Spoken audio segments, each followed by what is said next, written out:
Hey guys, we are going to take this thing out for a shakedown ride. Now, there are some important things you have to take along with you on a shakedown ride. One is that tool pack, essential tire pump. That's the most important, the cell phone. And full water bottle and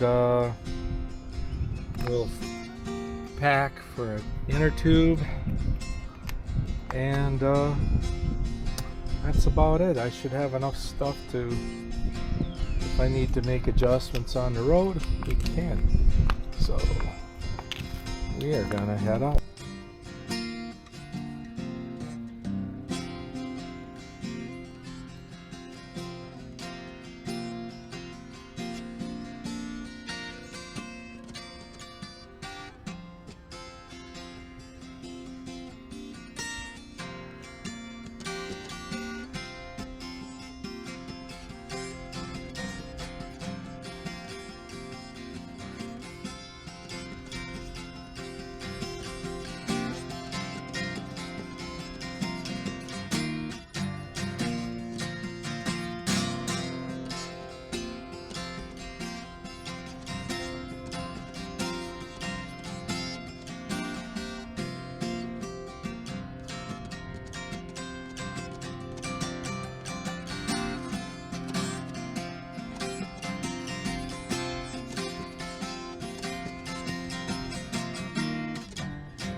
This corner I was making a right-hand turn, and this particular piece of road is Janesville Road and it has 3 lanes, but the far right lane is more or less a parking lane. And I was making a right-hand turn and I looked over to my left, and this lady's going at me at about 50 miles an hour. So I had to do some evasive maneuvers to keep her from killing me.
Well, this section of the ride, when I made a turn towards the east, I had a 3/4 tailwind.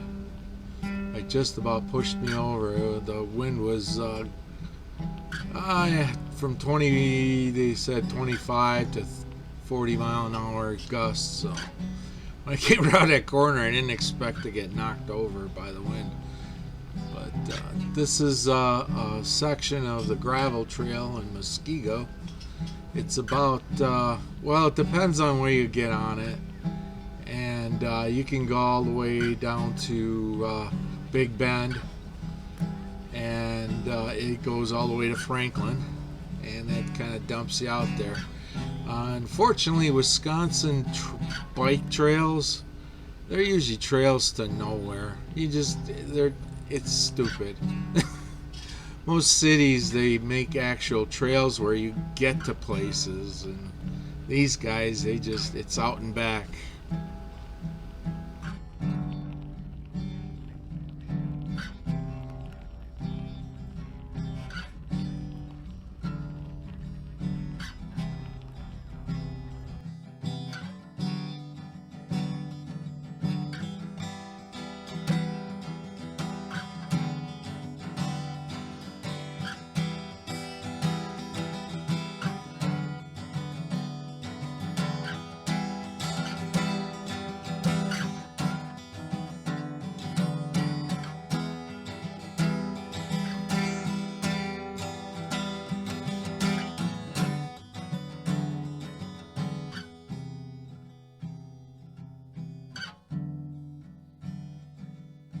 This is the fastest section of the trail. If you can time the traffic right, you can blow through this. And I generally average about, I don't know, anywhere from 16 to 20 miles an hour down through this. And I think when with the wind blowing, it kind of like funnels it in there, and it just throws, it's right at your back, and you can cruise through there really fast.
Well, so far so good. The rear shifter cable's stretched and set, so I got to redo that. I think the rear seat the seat keeps drifting down. And other than that, everything seems to be working out.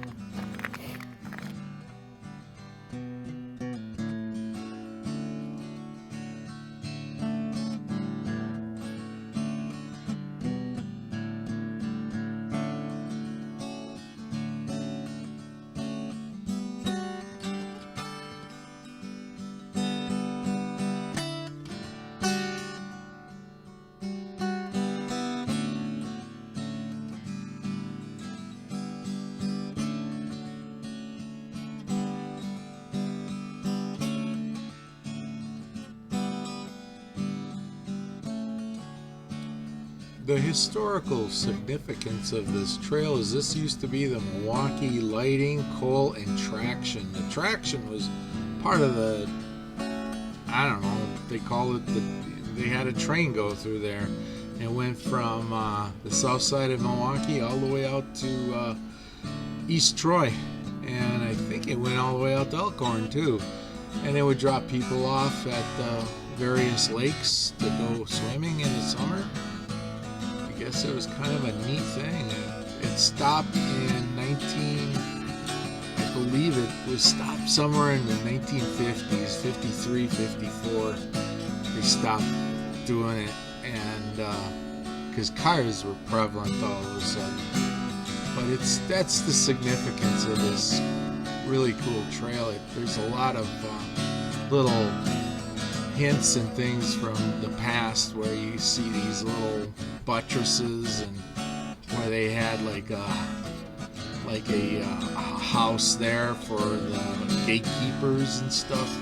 It's kind of neat.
All of a sudden they have to have the dog park right in the middle of the trail.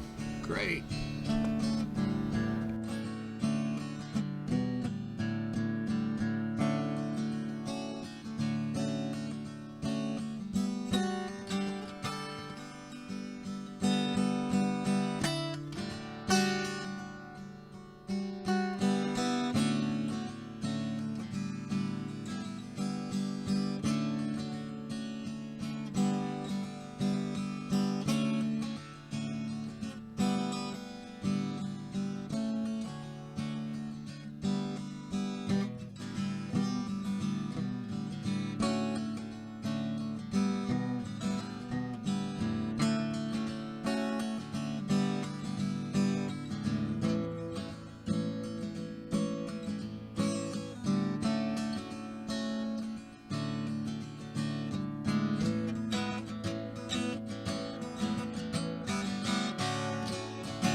In the springtime it just stays mushy, and it just takes all the power out of you, and it's up to 5% grade at the end of the hill, so it's just a double whammy. It looks pretty sedate, but it's ouch. It tears your lungs out sometimes.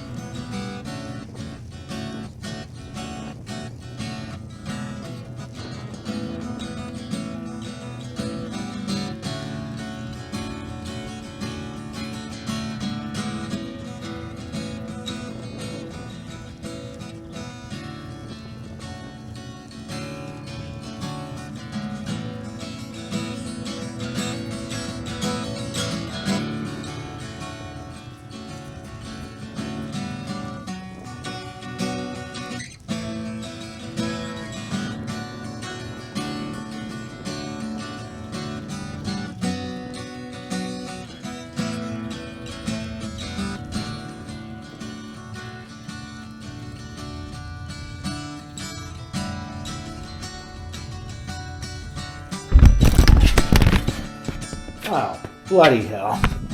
How did you fall off of there?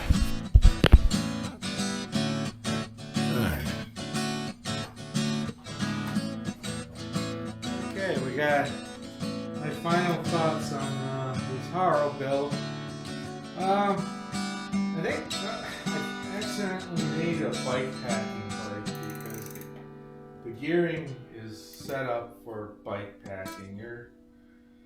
If you want to average about 10 miles, 12 miles an hour, this is and if you hit some really gnarly uphills, this bike works pretty good for that. Problem is, I think, it's weighty. It's 32 pounds. It doesn't help that the frame started out as 9 pounds, and most of the components are aluminum. So I don't know. I think a lot of the weight comes from the frame and the fork, and because I don't know how many grams the brakes are. They work great. For mechanical brakes, these things worked really good, and I was surprised by that. And I'm not a light person. I'm 240 plus pounds, and I was able to lock up the back wheel. Don't want to lock up the front wheel. You all know why. But if I had my dithers, I would go with. I should have went with the taller gearing, I guess, because they had I believe it was a 28-38 gear set, and this is a 36, and I think that's a 26 on the inside.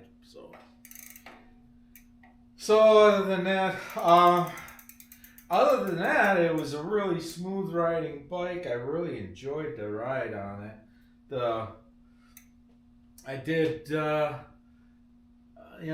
Like I said, uphills were a bit of a chore because of the weight. But thank goodness the gearing that I had. And what I found out was kind of interesting because I had my heart rate monitor on, and anytime I went up the hill, my RPMs would go up. I would be at like 98 to 100 RPMs, but my heart rate went way up too. So just because you're spinning, you're still working those muscles, and your heart rate is still gonna elevate. So it's just by sheer instead of when you do weights, you can do a real heavy weight with 5 reps, or you can do a lightweight with 20 reps, but your heart rate's still, your muscles are still working. So I thought that was kind of interesting. And front brake worked really good too. The shifting the cable got real loose on me. So then it was ghost shifting, skipping, popping, all those fun things that you hate. But conversely though, my thoughts on this was that if you wanted to, this would make a really good bike packing bike, and all you'd have to do is drill a couple of holes for the front racks for the brazons over on the fork, and you could add more brazons for the back. It wouldn't be that difficult, and this would really make a nice bike packing bike. Maybe tweak the seat, get a different seat for your liking. Other than that, but I don't know what it says. It's a 4130 tubing, but I'm not sure if they use gun tubing or. But man, I weighed the bike, just the frame, and it was 9 pounds. that's pretty heavy for a bike frame. And it's like they overbuilt it. I'm not sure. But the thing, it was a pretty good shakedown ride. I didn't have too many problems. I had to adjust the seat height a little bit. That was about it. And I had to stop and adjust the rear derailleur for a little bit, and that, it didn't help. It helped a little, but then, once I got it home, I was able to adjust the rear derailleur properly. I had to take the slack out because that, everything sets in. And that's why you always bring your bike back to the dealer after you ride it for a week. Let them adjust it if you can't do it yourself. So yeah, I mean, compared this to the Ozark Trail that I usually ride this time of year because of the slop and the plop. Man, this bike is a rocket next to this thing. Granted, this one is pretty heavily modified. Although I have to say the brakes are a little bit better than on this bike. The hydraulic, I bought those hydraulics, but they're cable actuated, and I accidentally, when I was cleaning the bike, I got some solution on the discs. And ever since I got that solution on there, they've been horrible. And I've been heating them up with a torch, cleaning them with brake cleaner. And the next thing I'm going to do is, if that doesn't work, it's been progressively getting a little better. But the next thing I'm going to do is put new pads on it and see if that'll help. And we'll go with that. So, thanks for watching Vintage Dudes on Vintage Bikes, and today I'm particularly feeling vintage because, oh my god, it's like both of my knees are just, for whatever reason, they started aching after a bike ride yesterday, and they're just hurting, and I wanted to go for a ride this morning while it was nice. Now we got a cold front slamming through, and it's terrible outside, so it is what it is. I'll have to do an indoor ride tonight. So thank you again for watching Vintage Dudes on Vintage Bikes. I've been looking for another project, and I ran across a Bridgestone RB4. It's a basket case, no wheels, I don't know, it's missing a lot of stuff. It's got that crappy Manitou fork. I don't like Manitou forks. The cushions inside, they just turn to mush, and they're a real bitch to clean. So I was thinking just going with a regular, either a carbon fork or a mountain bike fork. But that's in the future. So thanks again. Have a good one.